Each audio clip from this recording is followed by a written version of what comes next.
දරුවනේ අද අපි ඔයාලට ගෙනාව 2016 ෆිසික්ස් කොටසේ 46 වෙනි MCQ එක.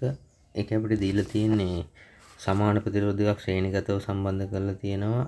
ඒ ප්‍රතිරෝධ දෙකම සමාන්තරගතව සම්බන්ධ කරාන් පස්සේ තමයි ගැටලුව අහන්නේ.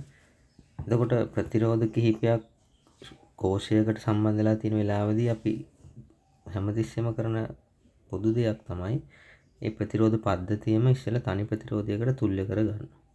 එතන මෙතන R කියන ප්‍රතිරෝධ දෙකක් ශ්‍රේණිගතව තියෙන වෙලාවේදී සමකය කියන්නේ ඒ ප්‍රතිරෝධ වල එකතුව. එතකොට අපිට තනි ප්‍රතිරෝධයක් අඳිනවා නම් ඔය විදිහට R ප්‍රතිරෝධයකට මේ ප්‍රතිරෝධ පද්ධතිය 2R ප්‍රතිරෝධයකට මේ ප්‍රතිරෝධ පද්ධතිය තුල්ල කරන්න පුළුවන්.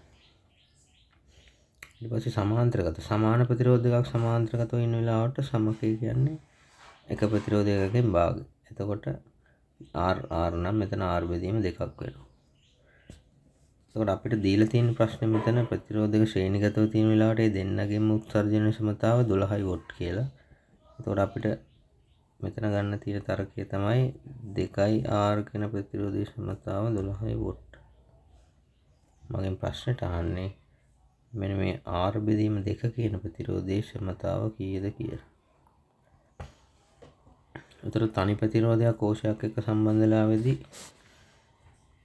මේ ප්‍රතිරෝධය සහ කෝෂය සමාන්තරගත වෙන්නේ. ඒ කියන්නේ විභවාන්තරය තමයි පොදු. එහෙනම් මේ ප්‍රතිරෝධ පද්ධති දෙකම සඳහා V නියත වෙනවා. V නියත වේ.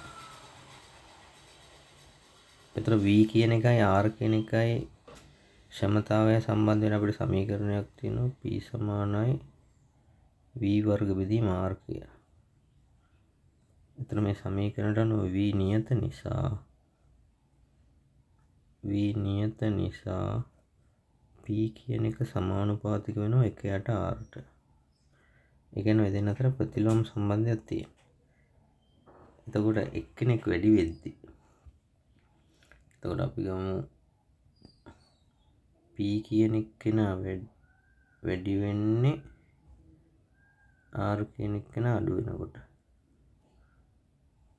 R කියන එක්කෙනා වැඩි වෙද්දී කිසියම් ගුණාකාරයකින් P කියන එක්කෙනා එම ගුණාකාරයෙන් අඩු වෙනවා.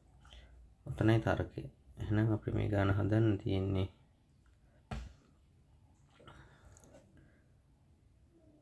දෙකයි R කියන ප්‍රතිරෝධය